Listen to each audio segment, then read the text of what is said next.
Baru-baru ini tabung haji telah mengumumkan kos haji bagi tahun 2026 dikekalkan. Bagi kumpulan B40, saving yang diperlukan adalah sebanyak RM15,000. Jika dalam bentuk emas, maksudnya tuan-puan memerlukan 5 dinar emas. Bagi kumpulan M40, memerlukan saving sebanyak RM23,500. Bermaksud tuan-puan memerlukan sebanyak 10 dinar emas. Dan yang terakhir sekali adalah untuk kumpulan T20, memerlukan saving sebanyak RM33,300. Bermaksud kalau dalam bentuk emas memerlukan saving sebanyak 50 gram emas. Jadi sebenarnya ramai yang lagi tak tahu yang sebenarnya kita boleh jimat dari segi kos haji bila kita simpan dalam bentuk emas. Sebab apa?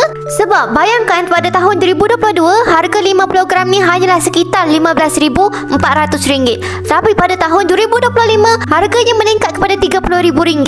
Dalam masa 2 tahun saja harga emas 50 gram ni naik sebanyak RM15,000. Jadi berbaloi ke tidak kita simpan dalam bentuk emas?